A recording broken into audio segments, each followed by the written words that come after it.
Puji Tuhan, saudara kekasih dalam Tuhan. Oke, saudara, saya mendengar langsung dari beberapa kesaksian orang-orang yang pernah menghadapi serangan penyakit seperti kanker dan penyakit jantung maupun penyakit ginjal, yang dimana mereka berjuang keras untuk bisa luput dari ancaman kematian. Segala hal mereka lakukan,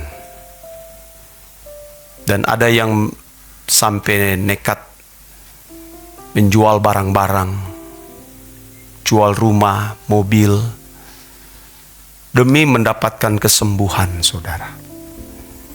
Demi luput dari penyakit yang mereka derita, seperti kanker, penyakit jantung, dan apalagi kalau seseorang divonis mengalami penyakit ginjal. Apapun mereka akan lakukan demi bisa luput dari keadaan itu yang tragis. Itu saya mendengar langsung, saudaraku. Ya. Sehingga ketika mereka mengalami kesembuhan atau luput dari segala serangan penyakit yang mematikan itu, ada yang pada akhirnya menolak atau berpantang terhadap banyak makanan. Mereka menghindarkan diri dari makan daging, karena rupanya daging itu yang membuat dia mengalami kanker. Ada yang menghindar dari gula, dan banyak makanan-makanan yang lain.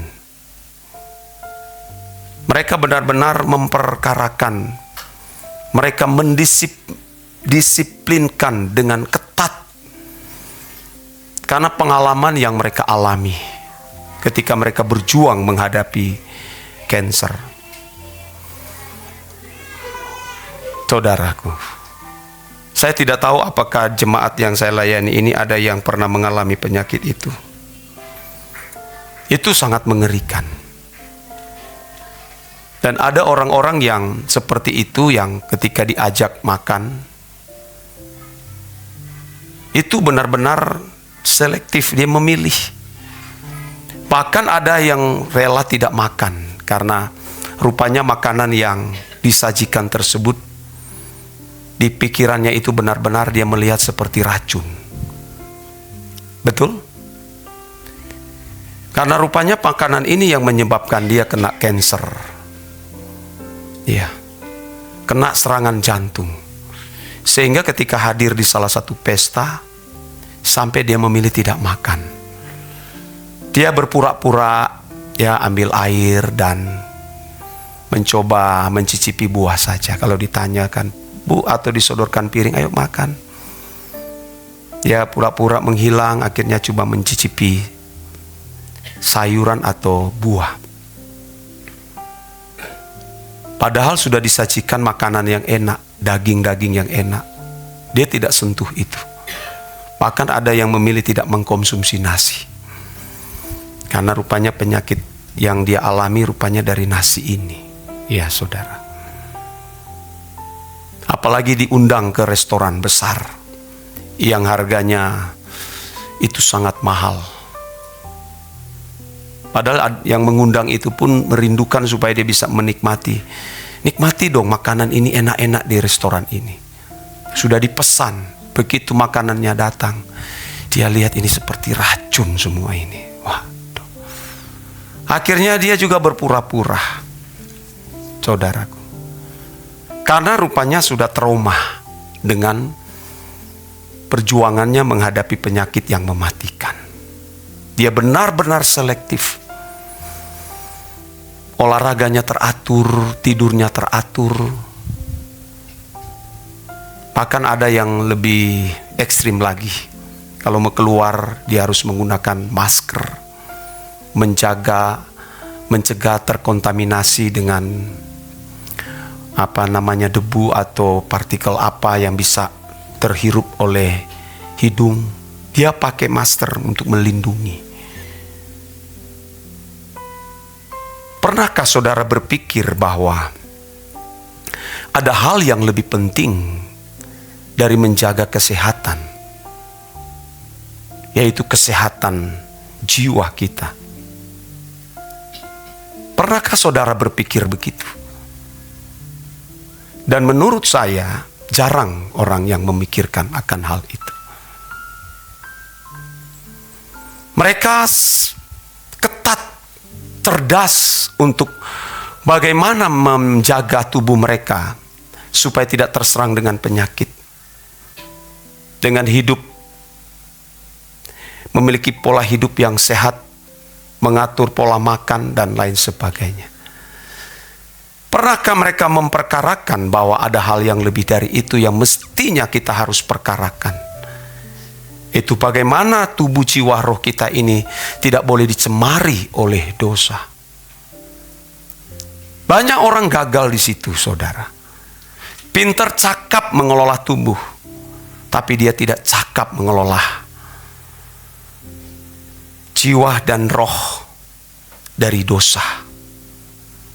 Karena Roma pasal 6 ayat 23 itu dikatakan upah dosa ialah maut. Jangan hanya memandang ringan kata maut di sini. Itu artinya terpisah manusia dari hadirat Allah. Betapa mengerikan keadaan itu kalau sampai seseorang gagal mengurus atau merawat tubuh, jiwa, dan roh ini dari dosa. Karena yang lebih berbahaya itu bukan soal makanan jasmani, tapi dosa yang bisa merusak, bahkan bisa menghancurkan kita ketika berada di hadapan Tuhan. Kalau tubuh kita meninggal hanya karena pola makan yang tidak sehat, tidak menjadi masalah. Karena bagaimanapun tubuh yang kita rawat, yang kita urus, suatu hari nanti juga pasti akan mengalami kemerosotan dan meninggal dunia. Tanpa dicari itu kita akan alami. Makanya Paulus mengatakan sekalipun manusia lahiria kami makin hari makin merosot, tapi manusia batinia kami yang makin hari makin diubahkan. Jangan merasa puas setelah menjadi orang Kristen bertahun-tahun, berpuluh-puluh tahun. Bahkan terlebih khusus yang merasa sudah menjadi pelayan Tuhan, menjadi pendeta, menjadi gembala, majelis, merasa sudah layak di hadapan Tuhan. Orang-orang yang berpikir demikian itu mencelakakan dirinya, saudara. Mencelakakan dirinya. Apalagi yang memiliki doktrin yang salah. Sekali selamat tetap selamat. Tidak membedah apa itu selamat. Yang penting sudah percaya Yesus adalah juru selamat. Dengan keaktifan datang ke gereja, bahkan mengambil bagian dalam pelayanan, sudah selesai. Sekali selamat tetap selamat. Oh, tentu kita mempercayai itu. Asal seseorang betul-betul masuk dalam proyek keselamatan. Mereka hanya berpikir keselamatan yang pasif. Padahal keselamatan itu harus aktif, bukan hanya pasif. Yang pasif itu Tuhan yang mengerjakannya satu kali untuk selamanya di kayu salib. Tapi ada keselamatan yang harus kita kerjakan. Dan Paulus mengatakan kerjakanlah keselamatanmu dengan takut dan gentar. Itu ada proses perjuangan sampai benar-benar mengenakan kodrat ilahi. Tidak instan. Kalau kita membaca saudara dalam 1 Korintus pasal 9 ayat 27, kita menemukan seorang hamba Tuhan yang benar-benar kaliber ini pun tidak luput dari bahaya. Dia memperkarakan pelayanannya itu di hadapan Bapa loh saudara. Jangan-jangan sampai dia sendiri pun juga ditolak. Ini Rasul Paulus dalam 1 Korintus pasal 9 ayat yang ke-27. Jangan main-main ini ayat ini saudara, penting sekali. Dikatakan, tetapi aku melatih tubuhku dan menguasai seluruhnya, supaya sesudah memberitakan Injil kepada orang lain, jangan aku sendiri ditolak. Paulus memiliki potensi bisa ditolak di hadapan Bapa, yang pelayanannya benar-benar tidak ada yang bisa menandingi. Itu kelasnya Paulus. Beraninya dia memasuki wilayah-wilayah Asia yang di mana pemerintahan-pemerintah yang menduduki jabatan-jabatan pada waktu itu juga bengis-bengis, bahkan banyak yang jahat. Dia pun saudara memperkarakan ini. Dia memikirkan akan hal ini. Tetapi aku melatih tubuh. Harus dilatih tubuh kita. Saya berdiri di depan situ dan melihat keramaian lalu lintas di jalan raya. Biasanya kalau hari Minggu begini ya sepi jalan-jalan. Tapi ramai. Ya kalau bukan orang Kristen lah nak jadi masalah. Tapi ini saudara ada di kantong Kristen. Dan menurut saya banyak yang tidak ke gereja. Ya kalau tidak ke gereja karena gereja juga, datang ke gereja juga tidak mendapatkan apa-apa. Ya saya tidak mempermasalahkan itu. Masih banyak gereja-gereja yang masih bisa diharapkan mendapatkan firman-firman yang murni, yang masih bisa dipercayai oleh Tuhan. Banyak, masih ada, bukan banyak, tapi masih ada. Tapi orang dibawa pada kesibukan itu. Apa yang kamu cari? Tidak melatih tubuh saudara. Saya tidak membanggakan diri atau mau tebar pesona bahwa saya kuat berdoa, tidak. Saya melatih itu. Saya latih lututku ini, pernah cedera, tapi saya latih sampai sembuh sendiri di hadirat Allah. Karena mungkin malaikat lihat sudah terlalu lama dia berlutut, akhirnya juga disembuh. Kadang saya waktu berlutut saya mengerang, sakit. Iya, beberapa kali. Saya sakit sekali. Kadang kalau duduk bersila, kadang kaki saya sudah sulit diluruskan. Sakit saudara. Tapi saya latih saudara. Bisa 1,5 jam saya berlutut di hadapan Allah. Saya latih tubuhku ini. Karena suatu hari nanti tubuh ini tidak akan berdaya lagi. Kalau kamu memanjakan dia, dia akan menghancurkan hidupmu. Paksa tubuhmu. Latih dia menjadi kendaraan untuk membawa roh dan jiwa di hadapan Allah. Itu jadi kendaraanmu. Kenapa kamu tidak menggunakan? Kamu manfaatkan dia, kamu perbudak dia untuk mencari Tuhan. Saya berbicara dalam nama Tuhan Yesus. Tidak saya buat-buat. Dan waktu saya mau persiapkan ini, Tuhan kasih firman kita menyembah jam 3. Saya berkata, Tuhan, saya mau berbicara apa di tengah jemaat? Karena aku sudah benar-benar berjanji ke hadapanmu Bapa. Kehadiranku adalah kehadiranmu sendiri. Iya saudara. Biarlah kehadiranku adalah kehadiranmu. Bukan mau sombong.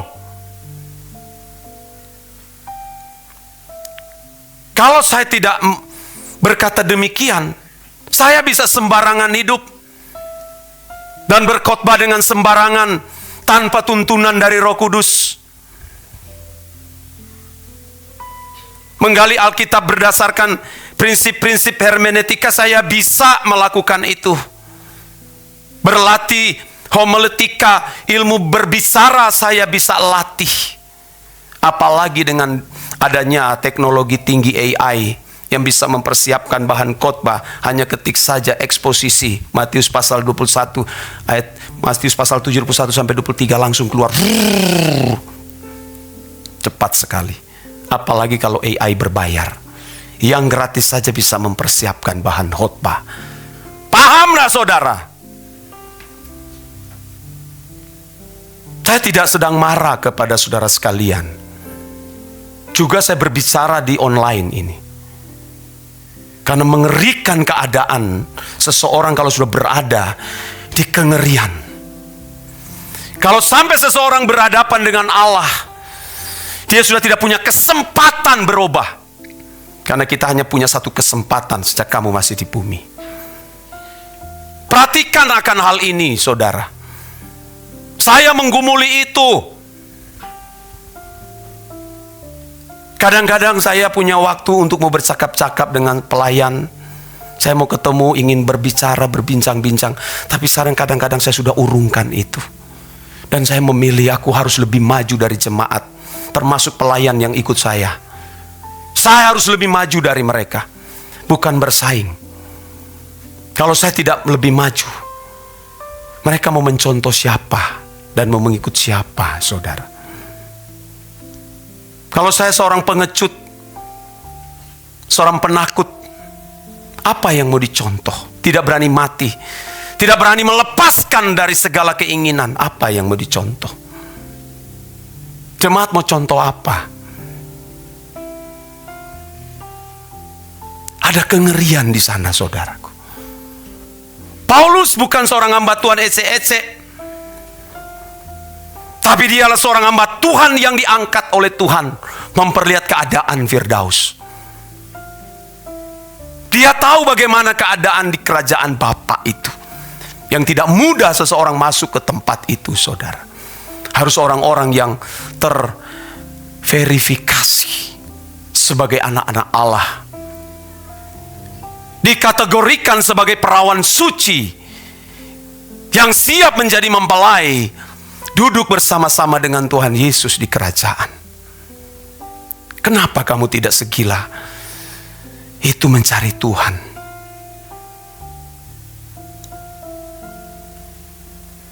Saya termasuk pendeta yang hampir terlambat kalau saya tidak mencontoh seorang hamba Tuhan yang menjadi teladan. Pendeta senior, Bapak Rohani seluruh GSKI. Saya termasuk pendeta yang terhilang. Saya bukan hanya menduplikat khotbahnya, tapi saya mau mencontoh hidupnya. Amin. Harus contoh hidupnya, saudara. Maka di YouTube ini juga saya bisa bicara. Saya itu beberapa kali sampai mimpi bersama satu perahu dengan Bapak Eras, demi Tuhan. Bahkan sebelum peristiwa ini terjadi, saya sudah benar-benar mendapat penglihatan itu, tapi saya rahasiakan. Tanya Ibu Gembala. Saya rahasiakan itu. Dan tadi malam saya mimpi lagi. Beliau pakai kaos warna biru, kemeja warna putih dan dan celana warna biru jeans. Duduk di samping saya. Apakah ini hanya mungkin karena saya terlalu banyak mengingat? Tidak. Duduk di samping saya dan tidak banyak bicara, tapi bisa berbicara. Saya kaget, loh Pak udah sembuh. Mau sampaikan sesuatu saudara, dia hanya tunjuk di mulut. Mulutku ini mulut Tuhan. Jadi tidak bisa banyak bicara lalu pergi. Itu dalam mimpi saya. Dalam mimpi saya. Jadi kalau di doa pagi ada orang memuji saya, mereka ikut doa pagi seperti menemukan khotbah Pak Eras. Aduh saudara, saya bergumul mengikuti jejaknya, teladannya. Saya bayar harga itu. Bukan pajang, bukan pajang judul, tema. Saya tidak pajang judul di thumbnail YouTube.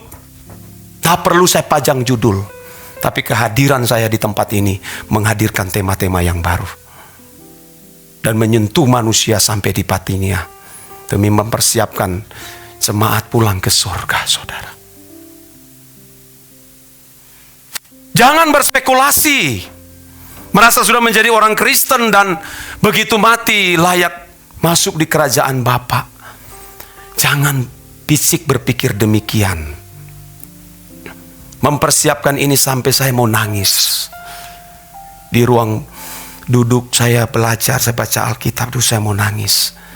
Kalau Paulus Tuhan bisa-bisa ditolak, potensi besar kita juga jemaat bisa ditolak loh. Katakan amin. Anda bisa ditolak. Saudara pacaran ditolak oleh rencana calon mertua, tidak beresiko. Anda bisa cari lain. Melamar pekerjaan Anda ditolak karena CV-mu tidak layak, Anda bisa cari pekerjaan yang lain. Bahkan ketika Anda sudah persiapan menikah, sudah beli pakaian pengantin, sudah sebarkan undangan, lalu tiba-tiba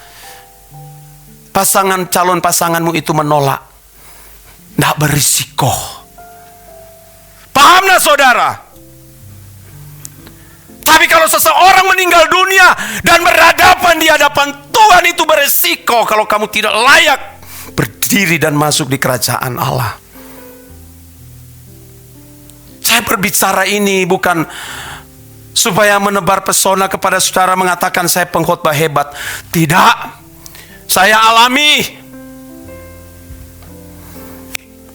Ngeri saudara sekalian. Makanya setiap hari saya harus memimpin doa pagi, menstimulasi, merangsang saudara supaya ayo ikut. Kita harus masuk ke ruang Maha Kudus yang tidak dibidik oleh banyak orang. Kita bukan jadi Kristen halaman yang hanya sibuk dengan organisasi, masalah uang, dan lain sebagainya. Tidak lagi berurusan dengan soal-soal moral umum. Itu Kristen halaman. Tapi kita sudah mau masuk di ruang kudus dan ruang Maha Kudus. Beri kemuliaan bagi Tuhan. Saya kira saudara, kalau kita tidak serius dari sekarang, kamu akan terlambat. Percaya, kamu akan terlambat. Kamu akan melihat kekekalan dan dahsyatnya neraka itu, dan dahsyatnya langit baru dan bumi baru yang disediakan bagi kita. Dahsyat sekali. Maka Anda lihat bagaimana Tuhan menjaga Paulus. Dia taruh DDP, duri dalam daging permanen, supaya dia tidak jatuh. Karena rupanya penderitaan, kesukaran, masalah pergumulan yang kamu alami membuat engkau terlindungi di situ. Bisnismu gagal, jangan menyesal.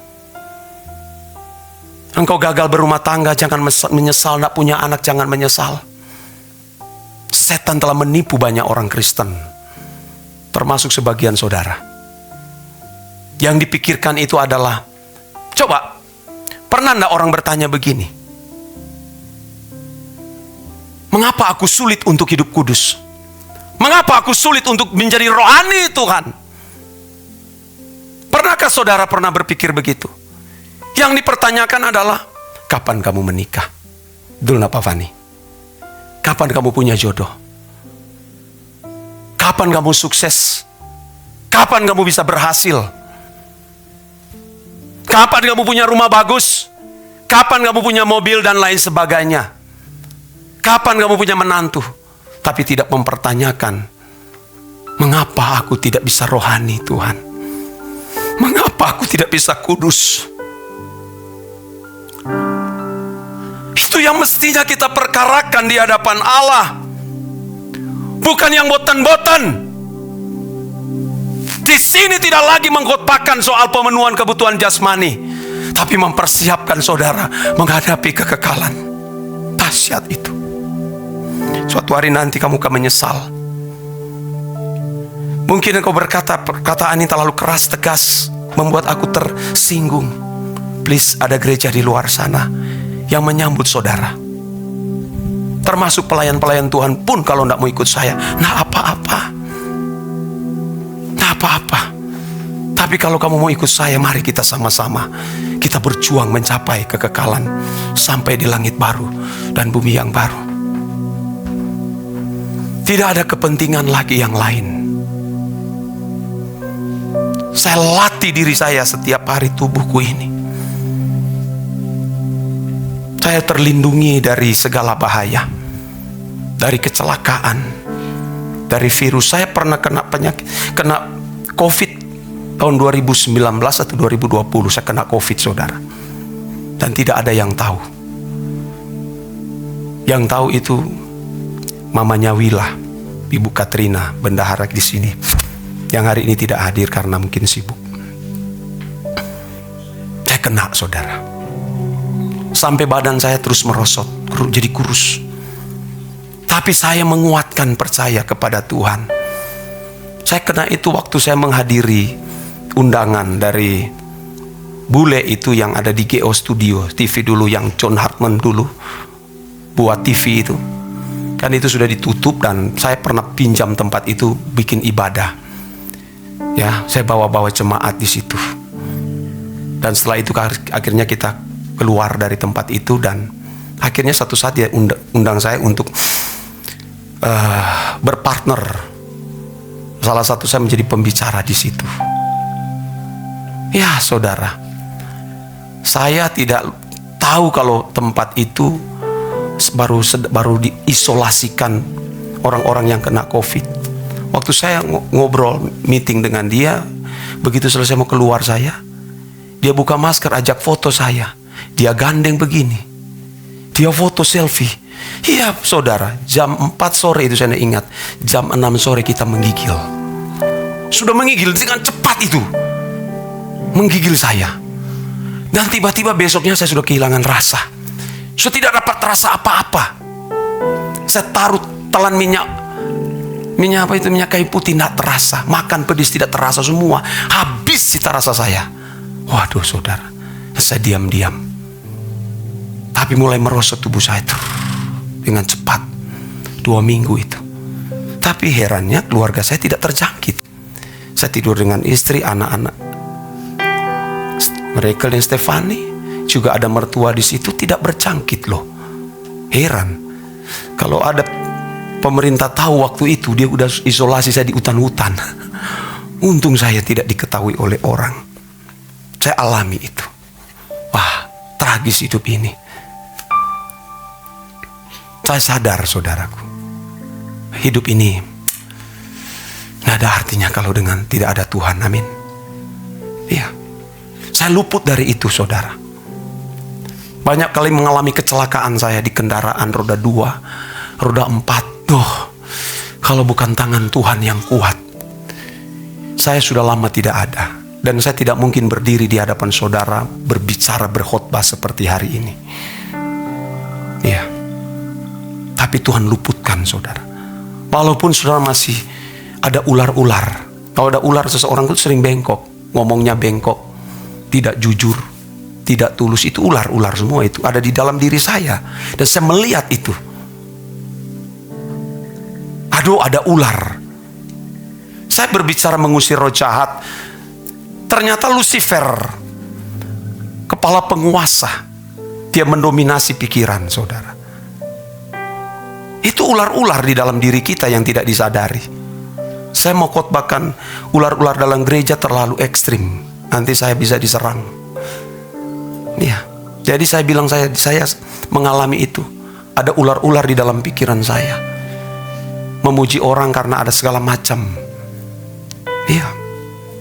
Itu ular yang saya harus matikan setiap hari.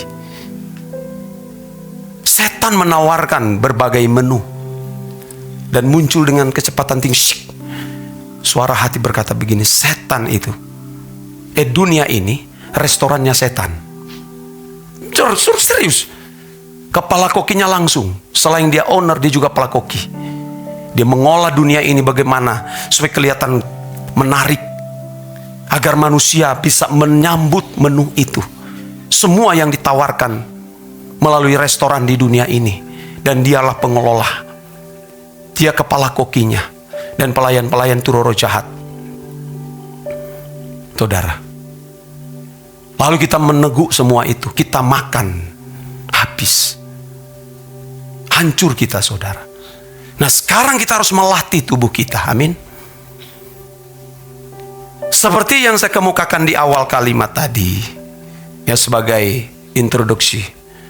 Ya, kita harus benar-benar memposisikan tubuh kita. Jangan kita mencemari apapun itu, saudara. Dosa kita harus jauhi. Jaga tubuh kita adalah bait Allah. Amin. Bait Allah ini. Aku melatih tubuhku. Tubuh, soma. Dalam terjemahan bahasa Yunani itu adalah aku menguasai, itu doulagogeo. Doulagogeo. Kata ini berarti menjadikan sebagai budak lah. Budak atau mengendalikan dengan ketat. Ekstrim. Jadi jangan membawa diri kita kepada kebinasaan. Kita harus menarik diri. Kalau di pekerjaan, ya, saudara, engkau bekerja di tempat yang entah perusahaan banyak karyawan, ya, tentu dengan beragam di situ. Jangan mencontoh apa yang mereka lakukan. Amin. Harus ketat menjaga. Kalau muda-muda begini kan peluang merokok, peluang apa itu? Vape. Nonton video-video, konten-konten yang jorok. Ketat, jangan aku cemari. Jangan aku nikmati itu. Amin. Ketat. Makanya orang yang mengalami pergumulan berat seperti tadi penyakit kanker, begitu dia disembuhkan, saudara, dia akan ketat terhadap tubuhnya. Karena dia tidak mau mengalami hal itu. Orang yang pernah mengalami penyakit itu sampai harta bendanya ludes untuk cari kesembuhan, dia akan berhati-hati. Amin. Ada sampai lari ke Singapura untuk cari kesembuhan. Habis bukan hanya ratusan juta, puluhan miliar, bahkan ratusan miliar untuk cari kesembuhan. Itulah masih dua kemungkinan, apakah bisa sembuh atau mati. Tapi kalau dia sembuh, Anda lihat orang begini jadi ekstrim loh. Jadi ekstrim dia. Dia takut akan mengalami hal itu. Kenapa kita tidak lagi memperkarakan bahwa ada kegentaran ketika kita meninggal dunia? Kita jaga, kita lindungi diri kita sendiri, yang kita lindungi dari pihak kita. Jaga, jangan cemari. Jaga matamu, jaga pikiranmu, jaga telingamu, jaga hatimu dengan segala kewaspadaan. Karena setan ini menipu kita dengan kelicikan-kelicikannya. Makanya saudara, kita harus melekat dengan Tuhan.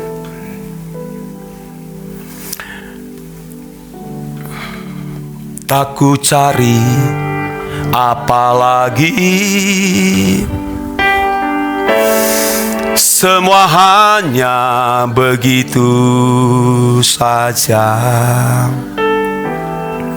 Banyak hal telah ku cicipi, hanya begitu saja. Kini ku tahu yang ku cari,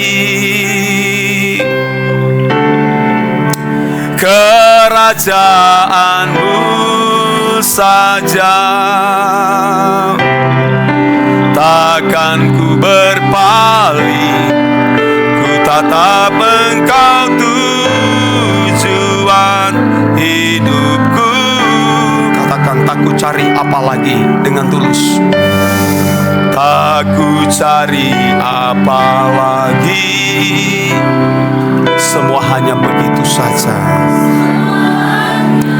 Begitu saja. Banyak hal telah ku cicipi,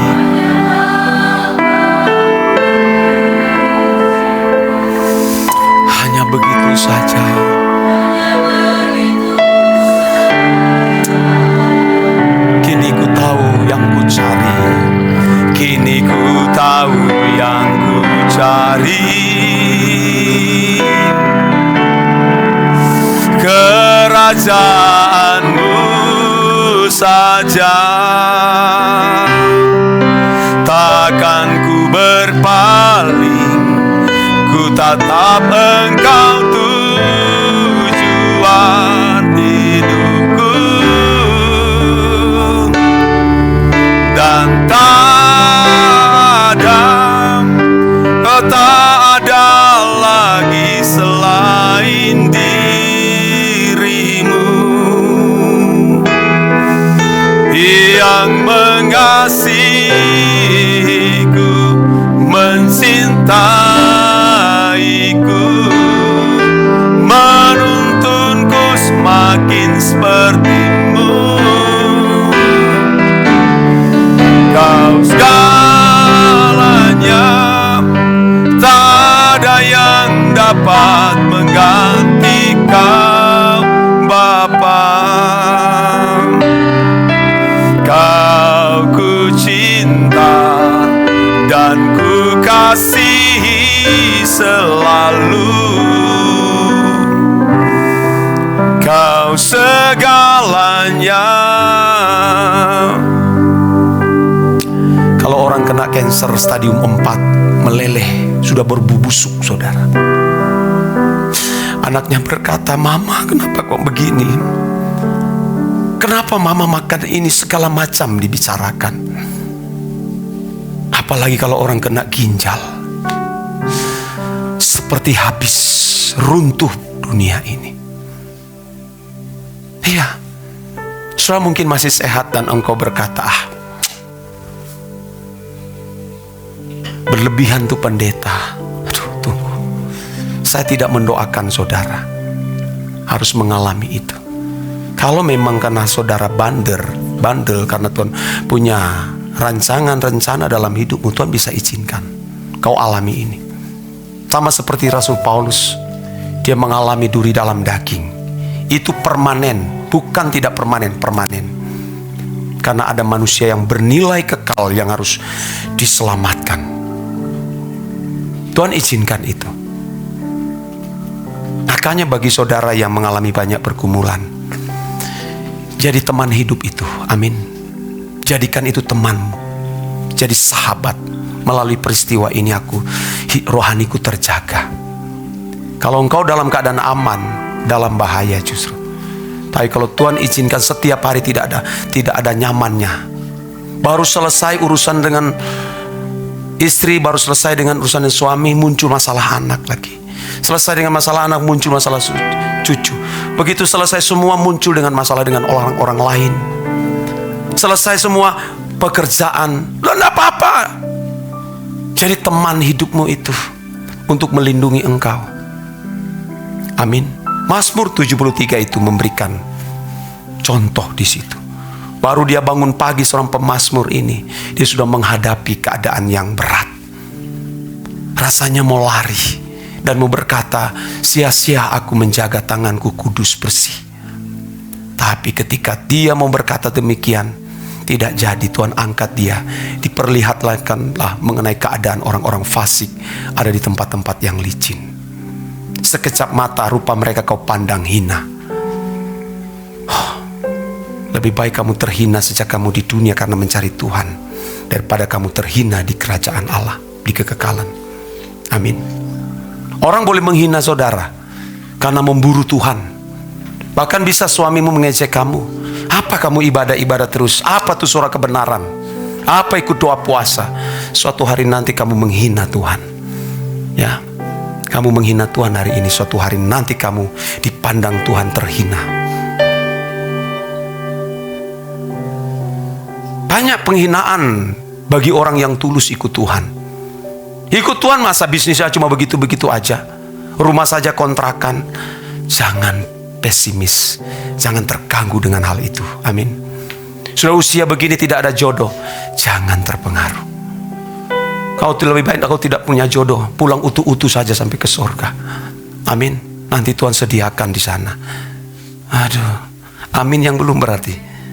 Oh, amin yang sudah menikah. Amin amin apa Pak Ronald? Aduh bahaya ini Pak. Maksudnya amin ke siapa harus jelas. Masih hidup Pak Ronald, jangan amin. Sorry Pak, sorry Miset, saya cuma bercanda aja. Masa masih hidup udah amin? Aduh saudara, pulang utuh-utuh sudah, amin. Kalau sampai usia begini saya belum punya jodoh, saya kenal kebenaran, saya mau pulang utuh-utuh. Daripada dapat pasangan dia menyeret masuk api kekal. Betul tak? Setuju wanita yang belum punya jodoh? Ya. Aduh, ini tidak jujur ini. Papamu ketawa di sana itu. Dia tidak rela. Mar Pak Hotbin lihat rela, Pak Hotbin. Dek mama juga rela. Rela. Pulang utuh-utuh sudah. Amin.